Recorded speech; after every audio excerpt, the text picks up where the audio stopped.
अस्सलाम वालेकुम। आज हम CCU 3.1 चैप्टर 6 इसका जो पेज 5 है, इसमें पाइप की कितनी किस्में होती हैं और जो प्लेट से पाइप तैयार किए जाते हैं वो कौन से पाइप हैं और उनको रोल करने के बाद उनमें कौन सी प्रॉब्लम आ सकती हैं और ऐसे पाइप को वेल्डिंग करने के दौरान किस तरह की जो है प्रिकॉशन करने की ज़रूरत होती है, इस बारे में पढ़ेंगे इस आर्टिकल में। अस्सलाम वालेकुम। आज हम CCU 3.1 चैप्टर 6 और उसका जो पेज 5 में पाइप कितने किस्म के होते हैं और जो प्लेट से पाइप तैयार किए जाते हैं वो कौन से पाइप हैं और उनको रोल करने के बाद उनमें कौन सी प्रॉब्लम्स आ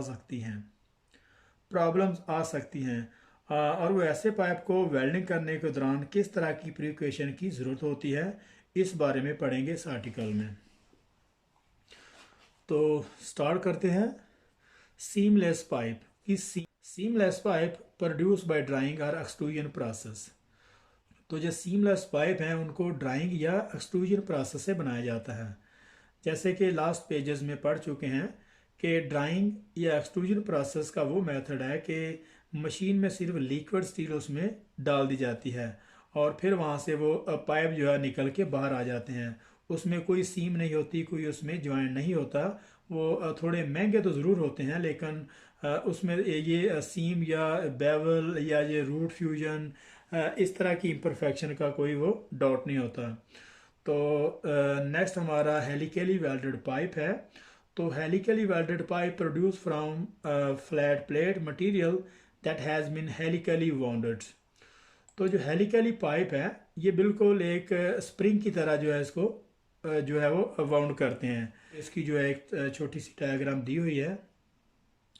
तो इसमें क्या करता है कि इसी एंगल पे इसी डायग्राम को जो है इसी तरीके से इसी एंगल से प्लेट को जो है वो काट दिया जाता है और काटने के बाद इसको जो फिर बिल्कुल इसी तरीके से जो है वो दोनों पाइप को आपस में मिलाने के बाद और इसी तरीके से तीसरी प्लेट और फिर जितना इसको जो है वो इसकी लेंथ रिक्वायर होगी इसी तरीके से उसको बनाते जाते हैं और ये आमतौर पर बड़े डायमीटर में होती है।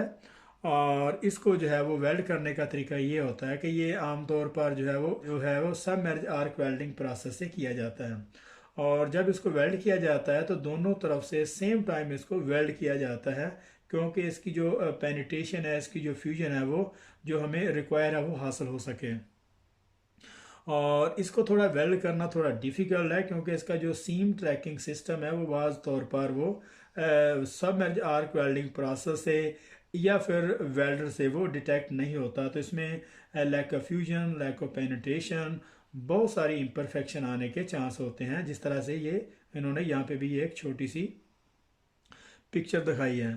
तो ये स्पाइरल वेल्डेड सीम है, इसको जो है एक एंगल पे रख के इसको जो है लगाते हैं और इसके मुतालिक अभी हम स्टार्ट करते हैं।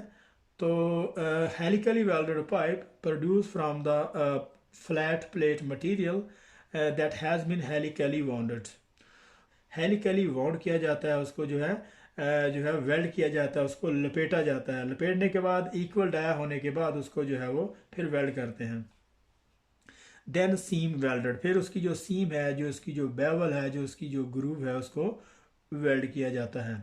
The submerge arc process is generally used and welded on both the inside and outside of the seam at the same time. The submerged arc process is generally used and welded on both the inside and outside of the seam at the same time।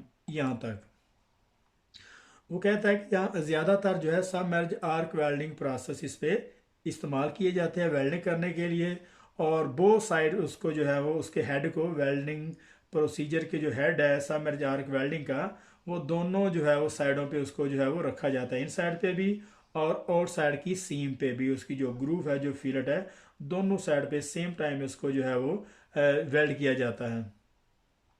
Fusion problems are commonly found in the welded seam. और इसमें जो ज़्यादातर जो problem आती है वो welded सीम पे आती है, फ्यूजन की प्रॉब्लम आती है क्योंकि फ्यूजन में लैक ऑफ साइड वाल फ्यूजन भी हो सकती है और इसमें जो है वो फ्यूजन के बहुत सारे लैक ऑफ इंटरवन फ्यूजन है, लैक ऑफ साइड वाल फ्यूजन है, लैक ऑफ रूट फ्यूजन है, इनकम्प्लीट रूट फ्यूजन है। तो ये बहुत सारी जो है प्रॉब्लम इसमें आ सकती हैं।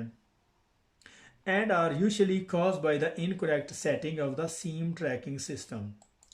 और ये आम तौर पर जो है incorrect setting of seam tracking system, जो ग्रुप होती है, जो बेवल होती है, उनको जो वेल्डिंग जो प्रोसेस है सबमर्ज आर्क वेल्डिंग प्रोसेस का, उसको अच्छे तरीके से डिटेक्ट नहीं कर सकता, या फिर जो मैनुअल जो वेल्डर जो है वहाँ पे उसको जो असिस्ट कर रहा है उसके सिस्टम को, वो उसको प्रॉपर तरीके से उसको जो है वो उससे मिस्टेक हो जाती है, वो प्रॉपर तरीके से वॉच नहीं कर पाता।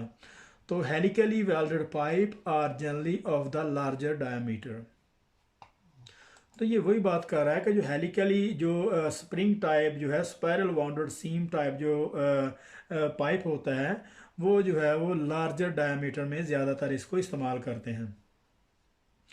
तो इसमें लैक ऑफ रूट फ्यूजन आ सकती है, इसमें इनकरेक्ट ट्रैकिंग सिस्टम की वजह से, और incomplete root penetration cause by the insufficient control of the process or seam tracking system. वही बात कर रहे हैं कि इसमें लैक ऑफ रूट फ्यूजन या फिर इनकम्प्लीट रूट पेनिट्रेशन इस वजह से आती है कि उसमें जो सफिशेंट जो है वो कंट्रोल प्रोसेस नहीं होता, उसको जो वेल्डिंग प्रोसेस या उसका हेड है वो दोनों तरफ से वो जो है वो इक्वल साइज और इक्वल डायमीटर, और जो जहाँ पे उसका सीम ट्रैकिंग सिस्टम करेक्ट चाहिए होता है वहाँ पे नहीं होता।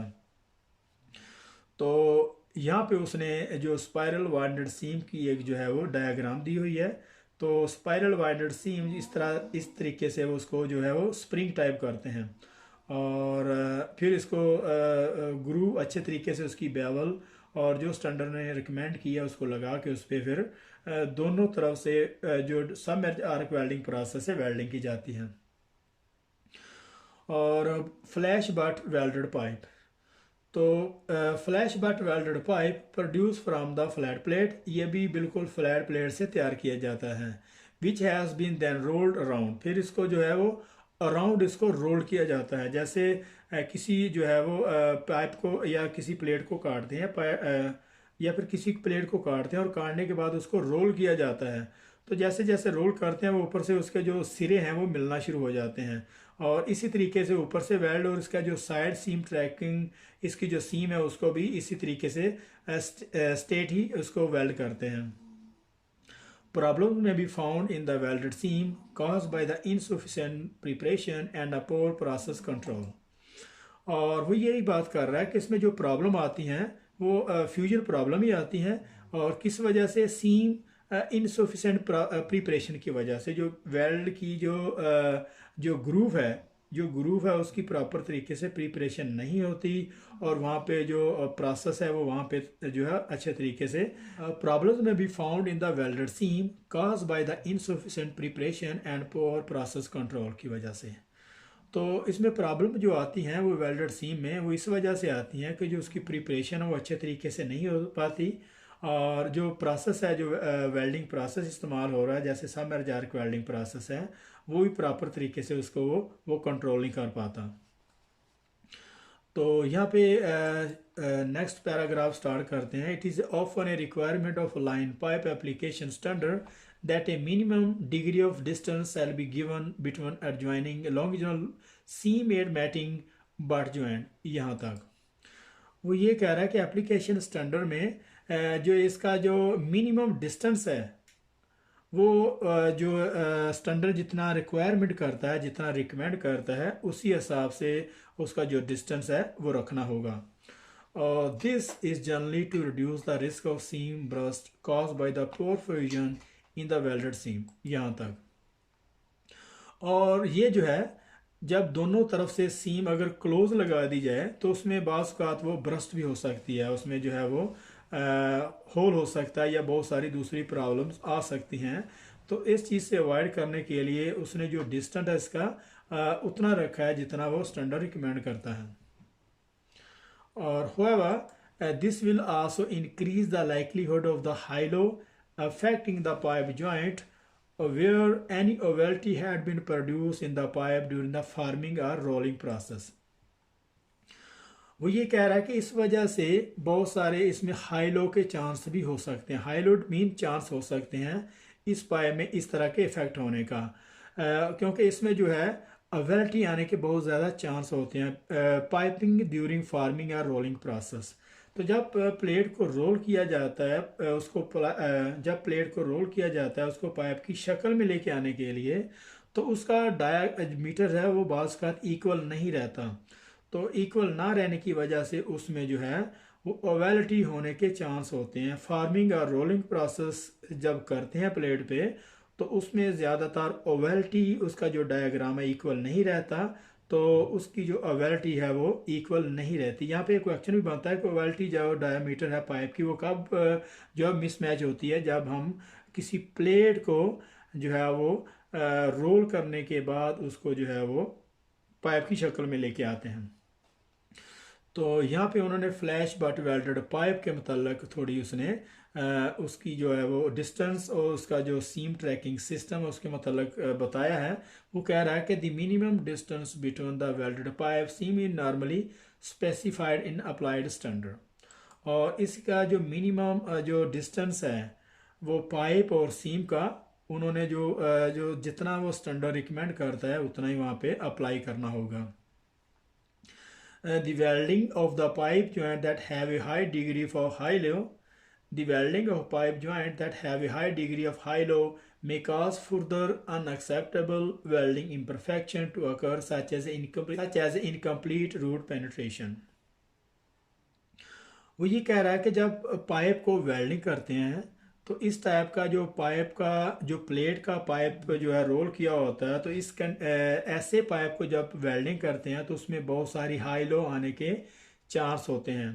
तो हाई लो की वजह से बहुत सारी अनएक्सेप्टेबल जो काबिल कबूल वेल्डिंग इम्परफेक्शन नहीं होती वो वहाँ पे आने के चांस होते हैं, जैसे कि इनकम्प्लीट रूट पेनिट्रेशन है और लैक ऑफ रूट पेनिट्रेशन। तो यहाँ पे इनकम्प्लीट रूट पेनिट्रेशन और लैक ऑफ रूट पेनिट्रेशन में डिफरेंट ये है, जो इनकम्प्लीट रूट पेनिट्रेशन होगी वो दोनों उसके जो किनारे हैं जो उसके एजेस हैं वो फ्यूज़ नहीं होते, और जो लैक ऑफ रूट फ्यूजन होता है उसमें एक सिरा उसका एक एज जो है वो मेल्ट होता है और दूसरा जो है वो फ्यूज़ नहीं होता। तो pipes must therefore be checked carefully for the acceptable level of the ovality. वो ये बात कर रहा है कि पाइप को जो है वो केयरफुली उसको उसकी अवेलिटी को चेक करना कि आया कि वो सैड के लिए जो है एक्सेप्टेबल है, और उसकी अवेलिटी के मतलब अभी हमने लास्ट टाइम डिस्कस की है कि उसकी जो अवेलिटी है वो अगर हम बात करें कि पाइप के डायमीटर की, तो उसको चेक करते हैं मैकेनिज़्म तरीके से भी, या फिर बहुत सारी डिवाइसेस ऐसी हैं जिसको नॉमिनल तौर पर उसको इनर साइड और आउट साइड भी उसकी जो ओवेलिटी को चेक किया जाता है। तो इस वजह से ओवेलिटी की वजह से भी बाज़ बहुत सारी जो है हाई लो मिसमैचिंग आती हैं। Pipe must therefore be checked carefully for the acceptable level of the ovality prior to acceptance at site. तो वो ये बात कर रहे हैं उसको केयरफुली से चेक करना होगा साइड्स पे सेंड करने से पहले। As this problem may be extremely difficult to overcome once production has commence. वो ये कह रहा है कि इस तरह की प्रॉब्लम को बाजू का जो है वो फिर काबू करना, उनको कंट्रोल करना, ओवरकम करना बहुत ज़्यादा मुश्किल हो जाता है जब हम जो उसको उस पर काम करना शुरू कर देते हैं। और काम शुरू करने से पहले इसकी जो है उसकी जो ओवेलिटी है उसकी जो हाई लो है उसको कंट्रोल किया जा सकता है। तो यहाँ पे हमारा जो है सीसी का चैप्टर 6 का पेज 5 यहाँ पे ख़त्म हो रहा है। तो मिलते हैं नेक्स्ट पेज में।